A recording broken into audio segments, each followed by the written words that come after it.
이른바 노란봉투법과 비슷한 쟁점으로 사회적 관심이 집중됐던 현대자동차 비정규직 노동자 파업에 대한 손해배상 소송과 관련해서 대법원의 판단이 나왔습니다. 쟁의 행위와 관련해서 개별 노동자의 책임은 가담 정도와 지위를 따져서 따로 판단해야 한다면서 조합원들이 현대차에 공동으로 배상하라고 한 원심 판단을 뒤집었습니다. 대법원의 새로운 첫 판례인데요. 자세한 소식은 취재기자 연결해서 알아봅니다. 최민기 기자. 네, 대법원입니다. 이 노란봉투법 내용과 맞닿은 쟁점이 있어서 사회적 관심이 컸는데요. 오늘 선고 구체적인 내용이 어떻게 됩니까?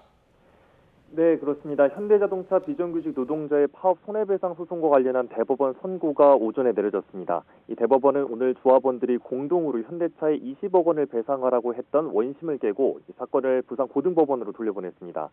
손해배상 책임은 인정했지만 조합원이 공동으로 배상하는 게 아니라 파업과 관련한 개별 조합원의 지위와 그 참여 정도 등을 각기 따져야 한다는 겁니다. 이는 쟁의 행위와 관련해 노동자의 책임을 각기 다르게 따져야 한다는 첫 대법원 판단으로 이 노란봉투법 내용과 유사한 쟁점으로 이번 대법원 선고에 그 관심이 집중되어 왔습니다. 이 대법원의 새로운 판례가 나오면 이어지는 하급식 판결에도 영향을 주기 때문입니다.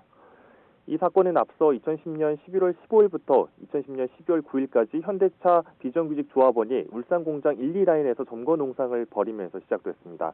현대차는 이후 공정이 278시간 중단돼 손해를 입었다며 20억 원을 청구하는 소송을 냈습니다.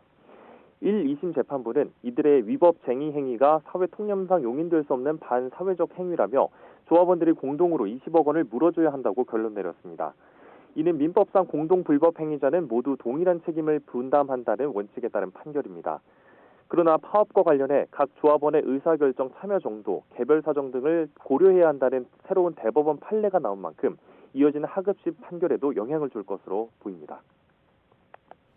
네, 오늘 쌍용차 파업 사건에 대해서도 대법원 선고가 나왔잖아요. 그 관련된 내용도 전해주시죠.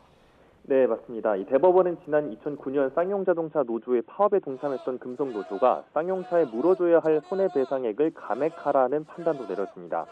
정리해고에 맞서 장기 파업을 벌인 쌍용자동차 노동자들을 지원한 금속노조에 33억 원을 배상 책임을 물게 한 것은 과도하다는 판단입니다.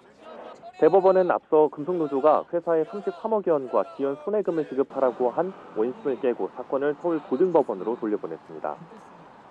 이 사건은 2009년으로 거슬러 올라가는데요. 앞서 금속노조는 2009년 쌍용차 지부가 총파업에 돌입하자 금속노조 차원의 투쟁으로 전면화 방침을 정한 뒤 파업에 나섰습니다. 이후 쌍용차는 쌍용차 지부의 불법 파업에 금속노조가 가담해 손해를 입었다며 금속노조를 상대로 100억 원의 손해배상을 청구했습니다. 이에 1심과 2심 재판부는 영업이익과 고정비를 합한 공헌이익에 더해서 쌍용차가 파업에서 복귀한 조합원들에게 18억 8,200만 원을 지급했는데 이 금액도 손해배상액에 포함해 33억여 원을 배상하라고 판결했습니다. 그런데 이번에 대법원은 조합원에게 지급한 18억여 원의 돈은 파업과 상당한 인과관계에 있는 손해라고 보기 어렵다며 산정금에서 제외하라고 판단한 겁니다. 다만 대법원도 파업이 정당성 한계를 벗어났고 그로 인한 배상 책임이 있다는 원심의 판단을 그대로 유지했습니다. 지금까지 대법원에서 YTN 최민기입니다.